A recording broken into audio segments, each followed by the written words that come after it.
Hi friends, நாம் இன்றைக்கி இந்த வீடியோவில் காலிஃப்ளவரும் பச்சை பட்டாணியும் போட்டு ஒரு கிரேவி தான் பார்க்க போகிறோம். அது எப்படி செய்யலாங்கிறத பார்க்கலாம். ஸ்டவ் ஆன் பண்ணி கடாயை வச்சுக்கோங்க. கடாய் ஹீட் ஆனதும் ஆயில் கொஞ்சமாக விட்டுக்கலாம். நாம் இப்போது முந்திரி, வெங்காயம், தக்காளி இதெல்லாம் வதக்கி அரைச்சி இந்த குழம்பு செய்ய போகிறோம். காலிஃப்ளவரை நான் கொதிக்கிற தண்ணியில் க்ளீன் பண்ணிவிட்டு அதை போட்டுட்டு ஒரு 10 நிமிஷம் வெயிட் பண்ணிவிட்டு நான் இப்போ ஃபில்ட்ரு பண்ணிட்டேன். பச்சை பட்டாணி, ஃப்ரெஷ்ஷான பச்சை பட்டாணி எடுத்து உளிச்சு எடுத்து வச்சுக்கோங்க.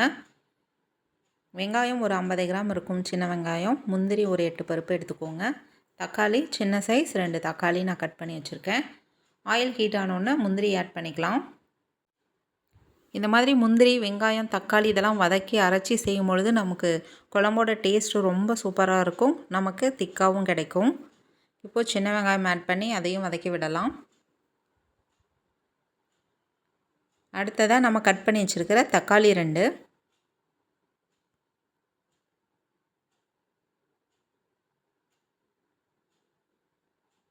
ஆட் பண்ணிட்டு இதை நல்லா வதக்கி விடுங்க.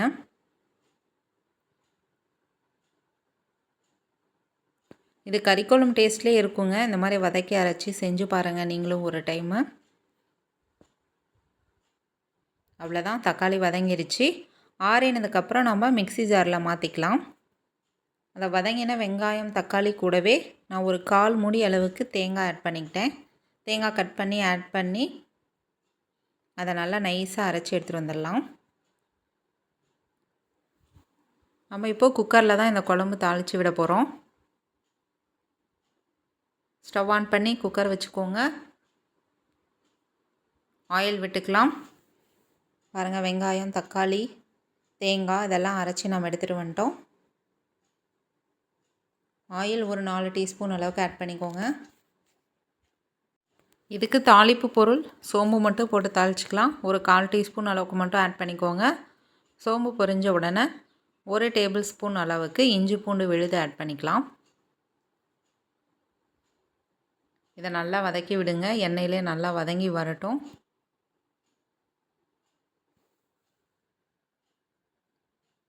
நாம் காலிஃப்ளவர் கூட எந்த வெஜிடபிள்ஸ் வேணாலும் ஆட் பண்ணிக்கலாம்.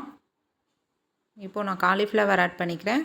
அடுத்ததாக பச்சை பட்டாணி, நம்ம விருப்பமான காய்கறிகள், கேரட்டு, பீன்ஸு, மீல் மேக்கர் இந்த மாதிரி எல்லா காய்கறியும் கலந்தும் இந்த குழம்பு செஞ்சு பாருங்கள், அட்டகாசமாக இருக்கும்.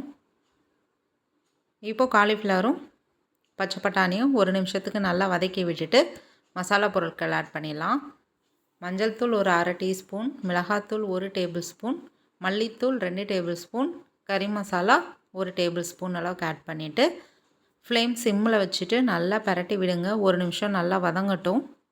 அதுக்கப்புறம் நம்ம அரைச்சி வச்ச மசாலா பொருட்களை ஆட் பண்ணிடலாம். வெங்காயம், தக்காளி, முந்திரி, தேங்காய் இந்த அரைச்ச விழுதை நம்ம ஆட் பண்ணிவிட்டு கொஞ்சமாக தண்ணி ஆட் பண்ணிக்கலாம். நம்ம முந்திரி ஆட் பண்ண இருக்கிறதுனால குழம்பு நல்லாவே திக்காக இருக்கும்.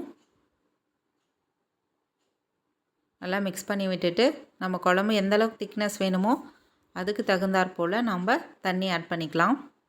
இந்த ஒரு கிரேவி வச்சிட்டோம்னா போதுங்க. இட்லி, தோசை, சாதம், சப்பாத்தி, பூரி, ஆப்பம், இடியாப்பம் எல்லாத்துக்குமே சாப்பிட்லாம். எல்லாத்துக்குமே மேட்ச் ஆகும். இப்போது குழம்புக்கு தேவையான அளவு கல்லுப்பு ஆட் பண்ணிக்கலாம்.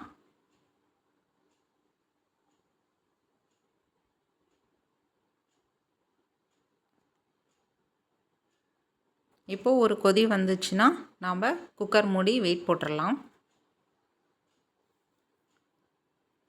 பாருங்கள், நல்லா கொதிக்க ஆரம்பிச்சிருச்சு. இந்த ஸ்டேஜில் நம்ம குக்கர் மூடி போட்டோம்னா குழம்பு திக்னஸ் கரெக்டாக நமக்கு வந்துடும். இப்போது மல்லி இலை கொஞ்சமாக தூவிக்கலாம். அவ்வளோதான், இந்த குழம்புக்கு தேவையான எல்லா பொருட்களும் நம்ம ஆட் பண்ணிட்டோம். இப்போ மூடி போட்டுட்டு வெயிட் போட்டுருங்க. அவ்வளோதான், மீடியம் ஃப்ளேமில் 2 விசில் விட்டுருங்க. குழம்பு ரெடி ஆகிடும். 2 விசிலுக்கு அப்புறம் வெயிட் ரிலீஸ் ஆனதுக்கப்புறம் பார்க்குறோம். இப்போது குழம்பு பாருங்கள், விசில் வந்ததுக்கப்புறம் வீடே கம கமன்னு வாசமாக இருக்கும். கறிக்குழம்பு டேஸ்ட்டில் இருக்கும் இந்த குழம்பு.